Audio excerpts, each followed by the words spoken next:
ෆේක්ද රියල්ද බලමු අපි කන කෑම වල ෆේක් කෑම එකද රස එහෙම නැත්නම් රියල් කෑම එකද කියලා. ඔරිජිනල් එක තමයි කිට්කැට් එක, ෆේක් එක තමයි චිට්චැට් එක. ඔයාලට පේනදී පැක් දෙකම එකමයි කොපි පේස්ට් කරලා තියෙන්නේ. බලමු මේක try කරලා කොහොම වගේ රසක් දෙන්නේ කියලා.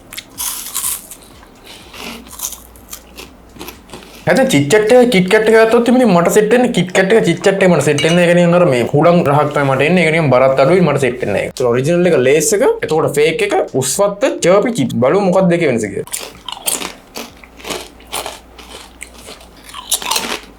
චිප්ස් එක අතින් ගත්තත් ඉතින් මේ ඒක නම් මට ඇත්තටම දෙකම සෙට් වුන්නේ නැහැ. මොහිම ලොකු රසක් නැහැ ඇත්තටම මේ චිප්ස් එකේ නම්. එතකොට ඔරියෝද නැත්නම් කාලෝද? මේක නම් කොපි කියන්නේ පැකට් එකට ගාලා තියෙන ෆොන්ට් එකේ නම් ලොකු කොපියක් තියෙන්නේ. ලං කරලා වෙනවනම් පේනදී එකම ෆොන්ට් ස්ටයිල් එක තියෙන දෙකේම. බලමු රසත් ඒ වගේද කියලා.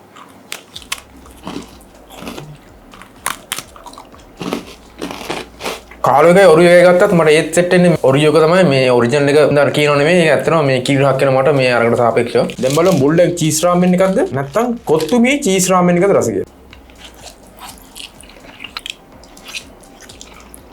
දැන් චීස් රාමෙන් එකේ නම් මේ හොඳ තරගයක් ගියා. කොත්තුමී රාමෙන් එකයි බුල්ඩොග් සම්යන් එකයි අතර ලොකු සටනක් ගියා චීස් රාමෙන් එකේ. මට ඒත් හිතෙන්නේ ඔරිජිනල් එක තමයි සම්පූර්ණ සෙට් වෙන්නේ. ඒතර අන්තිම තියෙන රෙඩ් බුල් එකයි අනිත් පැත්තෙන් රයිඩ් එකයි. දෙකම ආරකුරෙන් පටන් ගන්න පැක් දෙකක වගේ. ඉන්නේ සත්තු දෙන්නේ එකෙක් කුළුවරකෙක් අනිත් එක එතකොට අස්සේ. බලමු මොකද්ද කියලා.